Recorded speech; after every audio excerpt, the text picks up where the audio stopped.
지난 2021년 YTN은 충남의 한 축협에서 성추행과 금융 사고가 벌어졌고 차명 계좌까지 썼다고 보도한 바가 있습니다. 최근 차명 계좌 사건에 대한 경찰 수사 결과가 나왔는데요. 가상 직원을 만들어서 2년간 임금을 지급하고 5천만 원 넘는 공사비를 쓰면서 회계 처리도 하지 않는 등 총체적인 난국이 드러났습니다.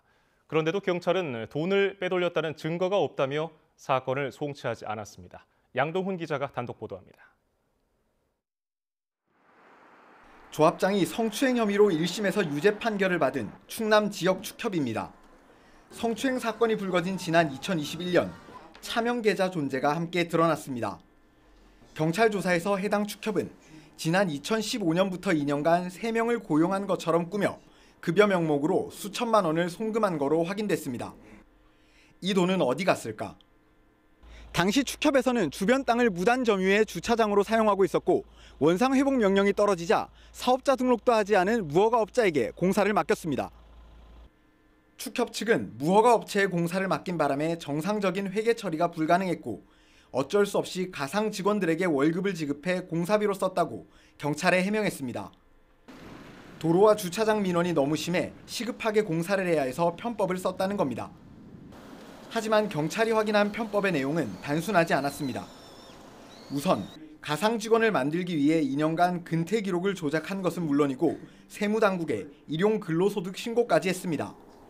근무 일지도 일용소득 신고서 문서 뒤에 첨부를 하라고 있었거든요. 그래서 제가 근무 일지 양식을 작성해서 출근한 날짜에 직접 동그라미를 직접 치면서 공사 규모가 5천만 원이 넘는 거로 추산됐는데 정확한 공사비가 얼마였는지, 공사업체에 돈을 정말 지급했는지 증빙할 영수증 하나 없는 거로 나타났습니다. 여러 의문점 투성이지만 경찰은 누군가가 돈을 빼돌렸다는 증거가 없다며 사건을 불송치 처리했습니다. 법률 전문가는 경찰의 불송치 처리가 이해하기 어렵다는 의견을 냈습니다. 업무상 횡령이나 공문서 사문서 위조, 세무당국에 대한 공무집행 방해 등 검토할 만한 범죄 혐의가 한두 개가 아니라고 지적합니다. 공사비 줄 거 그냥 가라로 직원 한 명 채용해 놓고 그 사람 이름으로 급여 주는 것처럼 해도 된다라는 거를 경찰이 공식적으로 인증해주는 셈이 되는 거죠.